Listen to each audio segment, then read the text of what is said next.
Hi friends, ಮತ್ತೊಂದು ವಿಡಿಯೋಗೆ ಸ್ವಾಗತ. ನಾನಿವಾಗ ಹೋಗ್ತಿರುವಂಥದ್ದು ಮಂತ್ರಾಲಯಕ್ಕೆ. ಇದು ನಮ್ಮ ಹಾಸನದ ರೈಲ್ವೆ ಸ್ಟೇಷನು.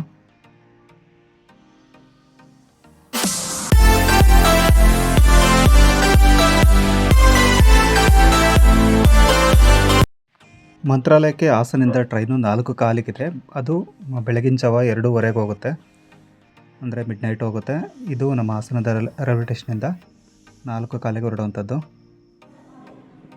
ಈಗ ನಾವು ಆಲ್ರೆಡಿ ಮಂತ್ರಾಲಯಕ್ಕೆ ತಲುಪಿದ್ದೀವಿ, 2:15 ಆಗಿದೆ. ಸೊ ಇವಾಗ ಇಲ್ಲಿಂದ ಆಟೋ ಹಿಡ್ಕೊಂಡು ಅಥವಾ ಏನು ಅಲ್ಲಿ ಟ್ರ್ಯಾಕ್ಸ್ ಇರುತ್ತೆ ಅದನ್ನ ಹಿಡ್ಕೊಂಡು ದೇವಸ್ಥಾನ ಹತ್ರ ಹೋಗಬೇಕಾಗುತ್ತೆ. ನೋಡ್ಬೋದು, ಇದು ಮಂತ್ರಾಲಯದ ರೈಲ್ವೆ ಸ್ಟೇಷನ್. ನಾನು ಹಿಂದಿನ ವೀಡಿಯೋದಲ್ಲಿ ಮಂತ್ರಾಲಯದ ಬಗ್ಗೆ ಫುಲ್ ವಿಡಿಯೋ ಹಾಕಿದ್ದೀನಿ.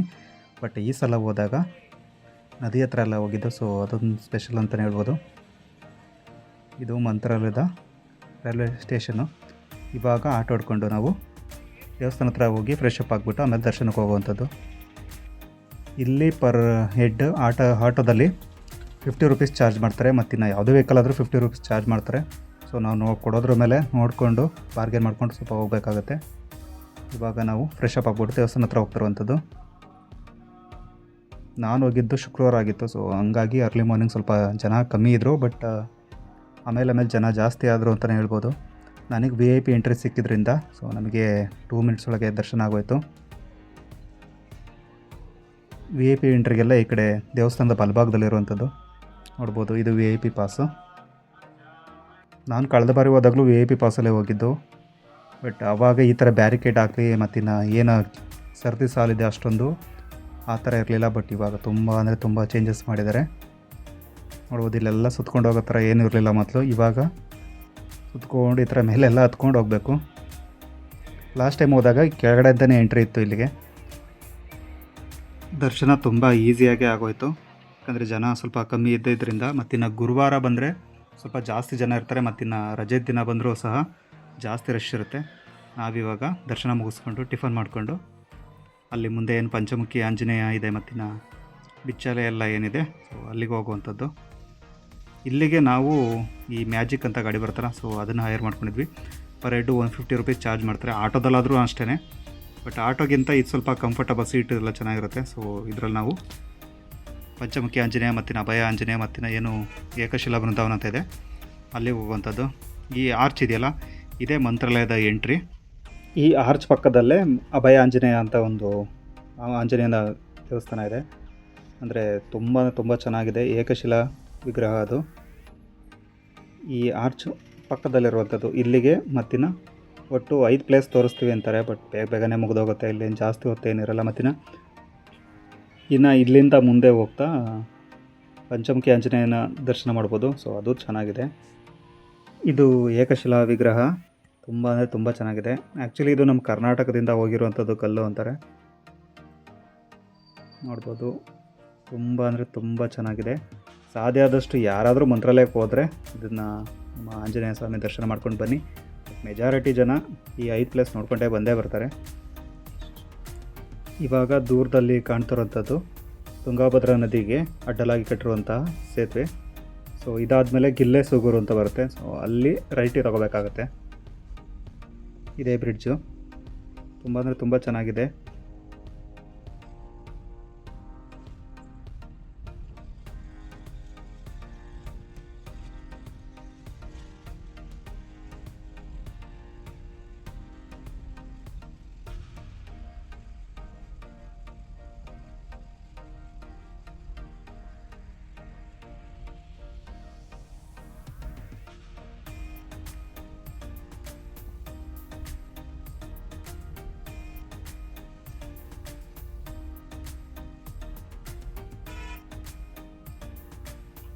ಇದು ಗಿಲ್ಲೆ ಸೂಗೂರು ಅಂತ. ಇಲ್ಲಿ ಸರ್ಕಲ್ ಇದೆಯಲ್ಲ, ಇಲ್ಲಿಂದ ರೈಟಿಗೆ ತೊಗೊಂಡ್ರೆ ಸೀದಾ ಪಂಚಮುಖಿ ಆಂಜನೇಯನ ದೇವಸ್ಥಾನಕ್ಕೆ ಹೋಗ್ಬೋದು.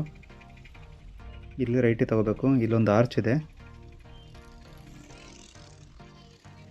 ಹಿಂಗೆ ಸ್ಟ್ರೈಟ್ ಹೋದರೆ ಬಿಚ್ಚಾಲೆಗೆ ಹೋಗ್ಬೋದು, ಅಂದರೆ ಏಕಶಿಲಾ ಬೃಂದಾವನ ಇದೆ ಇಲ್ಲ, ಅಲ್ಲಿಗೆ ಹೋಗ್ಬೋದು.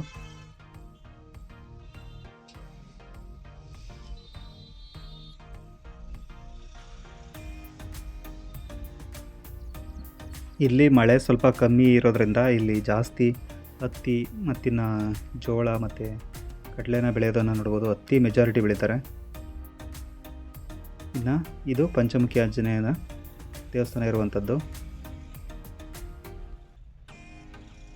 ಈ ದೇವಸ್ಥಾನದ ಬಗ್ಗೆ ಹಿಸ್ಟ್ರಿನ ನಾನು ಹಿಂದಿನ ವೀಡಿಯೋದಲ್ಲಿ ಹೇಳಿದ್ದೀನಿ, ಅದನ್ನು ಬೇಕಾದ್ರೆ ಕಮೆಂಟ್ ಬಾಕ್ಸಲ್ಲಿ ಕೊಟ್ಟಿರ್ತೇನೆ. ಸೊ ಅಲ್ಲೋಗ್ಬಿಟ್ಟು ನೋಡ್ಬೋದು, ಯಾಕಂದರೆ ಜಸ್ಟು ಸ್ಮಾಲ್ ಕ್ಲಿಪ್ಪಿಂಗ್ಸ್ನ ಹಾಕಿರುವಂಥದ್ದು.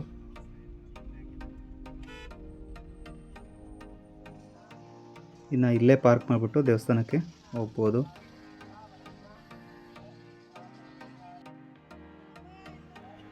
ದೇವಸ್ಥಾನದ ಒಳಗಡೆ ವಿಡಿಯೋ ಮಾಡೋಕ್ಕೆ ಅಲೋ ಇಲ್ಲ.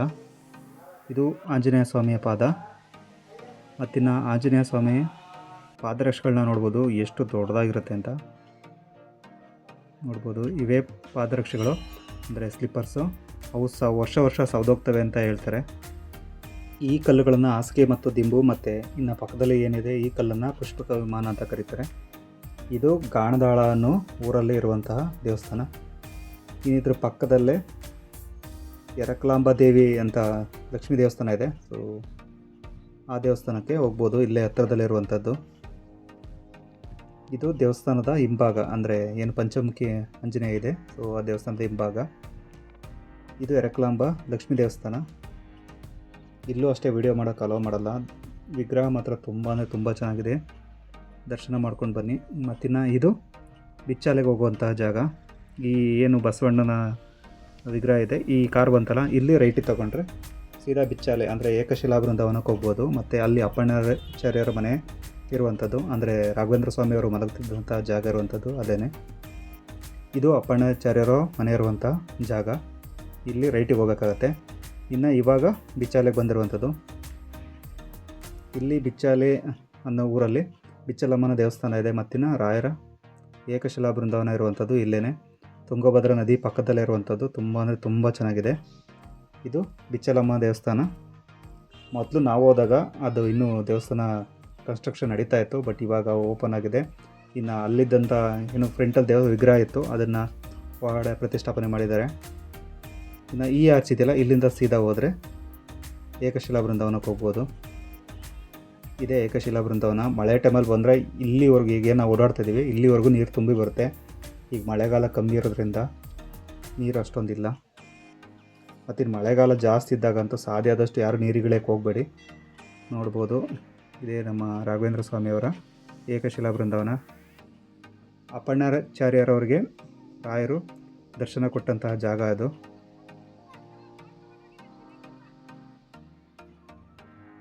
ಇನ್ನು ಇಲ್ಲೇ ರಾಘವೇಂದ್ರ ಸ್ವಾಮಿಯವರು ಬಳಸ್ತಿದ್ದಂಥ ಒಳಕಲ್ಲಿರುವಂಥದ್ದು, ಅದನ್ನು ಹಂಗೆ ಪ್ರಿಸರ್ವ್ ಮಾಡಿ ಇಟ್ಟಿದ್ದಾರೆ.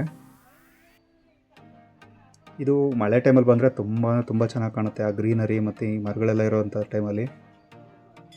ಇದು ರಾಘವೇಂದ್ರ ಸ್ವಾಮಿಯವರ ಬಳಸ್ತಿದ್ದಂತಹ ಒಳಕಲ್ಲದು.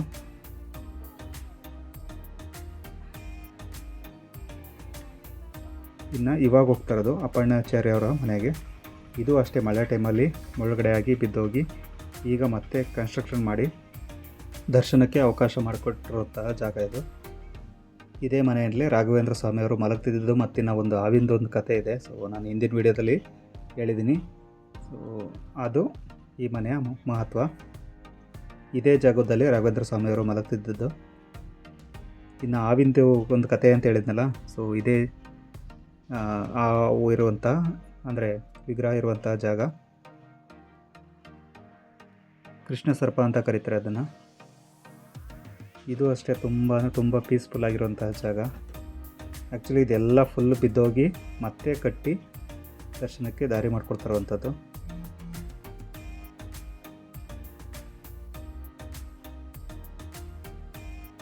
ಇನ್ನು ಇವಾಗ ನೋಡ್ತಾ ಇರೋದು ಹುಬ್ಬಳ್ಳಿ ಧರ್ಮಶಾಲಾ ಅಂತ. ಇದು ಅಷ್ಟೇ, ಇಲ್ಲಿ ಸ್ಟೇ ಆಗೋದಾದರೆ 200 ರೂಪೀಸ್ ಚಾರ್ಜ್ ಮಾಡ್ತಾರೆ. ಮತ್ತಿನ್ನು ಈಸಿ ಇರುತ್ತೆ, ಅಂದರೆ ಚಿಕ್ಕದಾಗಿ ರೂಮ್ಸ್ ಎಲ್ಲ ಅವೈಲೇಬಲ್ ಇರುತ್ತೆ ಅಂತ ಹೇಳ್ತಾರೆ. ಬಟ್ ನಾನು ಯಾವತ್ತೂ ಹೋದಾಗಲೂ ಅಲ್ಲಿ ಉಳ್ಕೊಳ್ಳೋಕ್ಕಾಗಿಲ್ಲ, ಯಾಕಂದರೆ ಅಷ್ಟು ರಶ್ ಇರುತ್ತೆ. ಸೊ ಸಾಧ್ಯ ಆದಷ್ಟು ಆನ್ಲೈನಲ್ಲಿ ಬುಕ್ ಮಾಡ್ಕೊಂಡಾದರೂ ಹೋಗ್ಬೋದು ನೋಡಿ. ಇನ್ನು ಇದು ದೇವಸ್ಥಾನದ ಪಕ್ಕದಲ್ಲೇ ಇರುವಂತಹ ದಾಸೋಹ ನಡೆಯುವಂಥ ಜಾಗ, ಅಂದರೆ ಊಟ ಕೊಡುವಂಥ ಜಾಗ. ಅಲ್ಲಿ ಝೂಮಾಗಿ ತೋರಿಸ್ತಿದ್ದೀನಲ್ಲ, ಅಲ್ಲಿ 100 ರೂಪೀಸ್ ಕೊಟ್ಟರೆ ಬ್ಯಾಗನ್ನು ಇಡೋದಕ್ಕೆ ಲಾಕರೆಲ್ಲ ಸಿಗುತ್ತೆ. ಮತ್ತಿನ್ನು ಸ್ನಾನ ಮಾಡ್ಕೊಳ್ಳೋಕ್ಕೆಲ್ಲ ವ್ಯವಸ್ಥೆ ಇದೆ. ಇನ್ನು ದೇವಸ್ಥಾನದ ಪಕ್ಕದಲ್ಲಿ ಆ ಜಾಗ ಇದೆಯಲ್ಲ, ಸೊ ಇಲ್ಲೋದ್ರೆ ಸೀದಾ ನದಿ ಹತ್ರ ಹೋಗ್ಬೋದು. ಸಂಜೆ ಮೇಲೆ ನಾವು ನದಿ ಹತ್ರ ಹೋಗಿದ್ದು ನೋಡ್ಬೋದು. ನದಿ ಫುಲ್ಲು ಬತ್ತೋಗಿದೆ, ನೀರೇ ಇಲ್ಲ ಆ್ಯಕ್ಚುಲಿ. ಆಮೇಲೆ ಇನ್ನೊಂದು ಹೇಳಬೇಕು ಅಂದರೆ ತುಂಬ ಗಲೀಜು. ಸಾಧ್ಯದಷ್ಟು ಹೋದವರೆಲ್ಲ ಬರೀ ಪೇಪರು ಕವರು ಎಲ್ಲ ತಗೊಂಡೋಗಿ ಅಲ್ಲೇ ಹಾಕ್ತಾರೆ. ಪೇಪರ್ ಹೆಂಗೋ ಕರ್ಗೋಗ್ಬಿಡುತ್ತೆ, ಬಟ್ ಕವರೆಲ್ಲ ತೊಗೊಂಡೋಗಿ ಅಲ್ಲೇ ಹಾಕಿ ಗಲೀಜು ಮಾಡಿ ಸ್ಮೆಲ್ ಬರೋ ಥರ ಮಾಡಿಟ್ಟಿದ್ದಾರೆ. ಮಳೆ ಬಂದಾಗ ಏನು ದೇವಸ್ಥಾನ ತೋರಿಸ್ತಿದ್ದೀನಿ ಅಲ್ಲಿವರೆಗೂ ನೀರು ಬರುತ್ತೆ. ಪ್ರವಾಹ ಬರೋಂಥ ಟೈಮಲ್ಲಿ ನೋಡ್ಬೋದು ಎಷ್ಟು ಗಲೀಜಾಗಿದೆ ಅಂತ. ಸಾಲದಕ್ಕೆ ಈ ವರ್ಷ ಬರಗಾಲ ಬೇರೆ ಇರೋದ್ರಿಂದ ಪೂರ್ತಿ ನದಿ ಬತ್ತೋಗಿದೆ. ಇನ್ನು ನೋಡ್ಬೋದು ಇಂಡಿಪೆಂಡೆನ್ಸ್ ಡೇಗೆ ನಮ್ಮ ಮಂತ್ರಾಲಯದ ರೈಲ್ವೆ ಸ್ಟೇಷನ್ ಯಾವ ರೀತಿ ಡೆಕೋರೇಟ್ ಮಾಡಿದ್ದಾರೆ ಅಂತ. ತುಂಬ ಚೆನ್ನಾಗಿತ್ತು. ನೈಟು 11:30 11:45 ಹತ್ರಕ್ಕೆ ಇಲ್ಲಿಂದ ಅಂದರೆ ಮಂತ್ರಾಲಯದಿಂದ ಹಾಸನಿಗೆ ಟ್ರೈನ್ ಇರುವಂಥದ್ದು. गाड़ी संख्या 1131 शोलापुर से चलकर हासन को जाने वाली शोलापुर हासन सुपरफास्ट एक्सप्रेस. ಮಂತ್ರಾಲಯಕ್ಕೆ ಯಾರಾದರೂ ನಮ್ಮ ಹಾಸನ ಈ ಕಡೆ ಮಂಗಳೂರು ಈ ಕಡೆ ಸೈಡಿಂದ ಯಾರು ಹೋಗ್ತಾರೆ ಅಂದರೆ ಸಾಧ್ಯ ಆದಷ್ಟು ಸ್ಲೀಪರ್ನ ಬುಕ್ ಮಾಡ್ಕೊಂಡು ಹೋಗಿ. ಯಾಕಂದರೆ ಸ್ಲೀಪರಲ್ಲೇ ಅಷ್ಟೊಂದು ಚೆನ್ನಾಗಿರ್ತಾರೆ. ಇನ್ನು ನಾರ್ಮಲಾಗಿ ಹೋದ್ರಂತೂ ತುಂಬ ರಶ್ ಇರುತ್ತೆ. ಸ್ಲೀಪರ್ಗೂ ಮತ್ತು ಇನ್ನು ನಾರ್ಮಲಾಗಿ ಹೋದ್ರೂ ಏನು ಹೆಚ್ಚು ಕಮ್ಮಿ ಇರೋಲ್ಲ.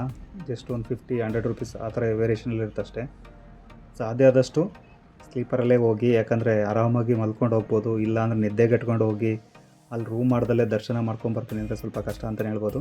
ಈ ವಿಡಿಯೋ ನಿಮ್ಗೆ ಇಷ್ಟ ಆಗಿದ್ರೆ ಚಾನಲ್ ಸಬ್ಸ್ಕ್ರೈಬ್ ಮಾಡಿ ಮತ್ತು ಸಾಧ್ಯ ಆದಷ್ಟು ಶೇರ್ ಮಾಡಿ. ತುಂಬ ಜನ ಸಬ್ಸ್ಕ್ರೈಬ್ ಆಗ್ದಲೇ ನೋಡ್ತಾ ಇದ್ದೀರಾ, ಸೊ ಅವರು ಸಹ ಸಬ್ಸ್ಕ್ರೈಬ್ ಮಾಡ್ಕೊಳ್ಳಿ. ಮತ್ತು ಈ ವಿಡಿಯೋ ನೋಡೋದಕ್ಕೆ ತುಂಬ ಧನ್ಯವಾದಗಳು. ಇದು ನಮ್ಮ ಹಾಸನದ ರೈಲ್ವೆ ಸ್ಟೇಷನಿಗೆ ಬಂದು ಇಳಿದಿರುವಂಥದ್ದು.